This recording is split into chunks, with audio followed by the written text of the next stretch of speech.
গুঞ্জনই সত্যি হল। দ্বিতীয়বার বোলিং অ্যাকশন পরীক্ষায় ব্যর্থ হয়েছেন সাকিব আল হাসান।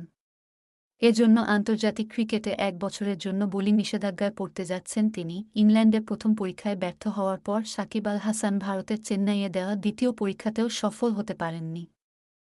বাংলাদেশ ক্রিকেট বোর্ডের পাঠানো এক বিজ্ঞপ্তিতে বলা হয়েছে, জাতীয় দলের অলরাউন্ডার সাকিব আল হাসানের উপর ইংল্যান্ড এবং ওয়েলস ক্রিকেট বোর্ডের ইসিবি অধীন প্রতিযোগিতায় বোলিং করার নিষেধাজ্ঞা বহাল রয়েছে।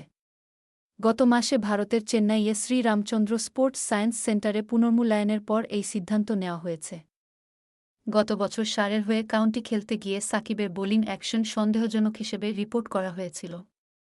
এরপর ২ মাস পর জানা যায় সাকিব লাফবারো বিশ্ববিদ্যালয়ের ল্যাবে প্রথম পরীক্ষায় অংশ নিয়ে উত্তীর্ণ হতে পারেননি। গত ২-১ ডিসেম্বর চেন্নাইতে দ্বিতীয় পরীক্ষায় অংশ নিয়েছিলেন সাকিব।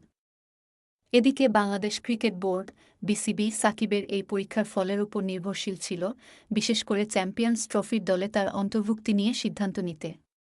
কারণ ১-২ জানুয়ারির মধ্যে চ্যাম্পিয়ন্স ট্রফির দল ঘোষণা করতে হবে। বর্তমানে সাকিব শুধু বাংলাদেশের ঘরোয়া ক্রিকেটে বোলিং করতে পারবেন, আন্তর্জাতিক ক্রিকেটে না। তবে তাকে ব্যাটার হিসেবে খেলার সুযোগ দেওয়া হবে। ক্রিকেট অপারেশনস ম্যানেজার শাহরিয়ার নাফিস গত বুধবার বলেছিলেন, ফল ৫ জানুয়ারিতে আসার কথা ছিল, তবে নতুন বছর ও বড়দিনের ছুটির কারণে কিছুটা দেরি হয়েছে। বর্তমানে সাকিবের চ্যাম্পিয়ন্স ট্রফিতে খেলার সম্ভাবনা খুবই ক্ষীণ।